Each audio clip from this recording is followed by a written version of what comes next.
हाँ बच्चों, don't speak loudly. मेरी तरफ ध्यान से देखो। मैं आप लोगों को एक ट्रिक अच्छी सी बताने वाला हूँ कि जो एग्ज़ाम क्रैक करते वक्त कौन सी चीज़ें याद रखना चाहिए। मतलब जो पॉइंट्स टीचर हम लोग जो देते हैं आप लोगों को, तो वो ध्यान में रखना चाहिए, उसको नोट डाउन करना चाहिए अच्छे से।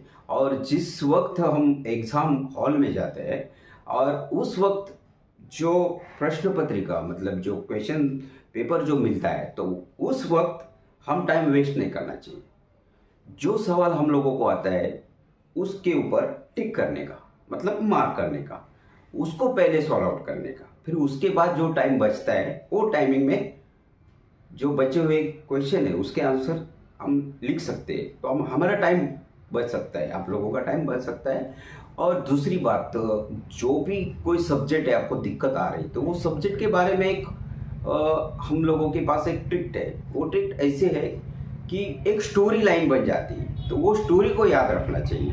अभी समझो किसी ने अगर स्टोरी मतलब हम फिल्म देखते या कोई सीरियल देखते या फिर कोई हम नाटक या फिर नौटंकी कुछ देखते हैं, तो उस वक्त हम ध्यान में रखते कि ये राजा था, ये रानी थी, ये मतलब सैनिक था। ये चीज़ें हम ध्यान में क्यों रखते हैं? क्योंकि हमारे ध्यान में वो कैरेक्टर याद रहते हैं। जैसे कि हम शिवाजी कोरोनेशंस में Gaga Bhatt is the well known pandit of Kashi, तो इस दौरान एक ध्यान में रखना चाहिए कि गागा भट्ट ये कहाँ के थे?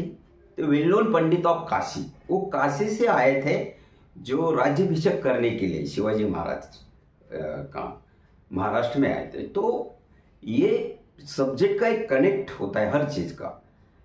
जैसे ज्योग्राफी हो गया, हिस्ट्री हो गया। हिस्ट्री में बहुत सारे ऐसी स्टोरी होती है जो मतलब कि कौन से साल में घटी थी, और वो याद रखना चाहिए। तो वो हिसाब से हम लोगों को ना सब चीज़ें ध्यान में आ जाती कि हाँ, ये साल में वो ऐसी घटना घटी थी, उनका युद्ध कब हुआ था, मुगल कब आए थे। ये सब चीज़ें मतलब ये तो कोई चीज़ जो भी बच्चा लिखता है तो वो क्रैक करके जाता है और अच्छे मार्क्स उसको मिलते हैं।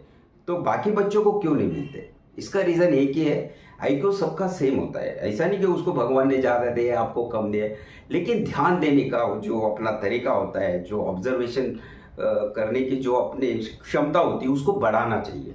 तो तब जाके एग्ज़ाम अच्छे तरीके से हम क्रैक कर सकते हैं।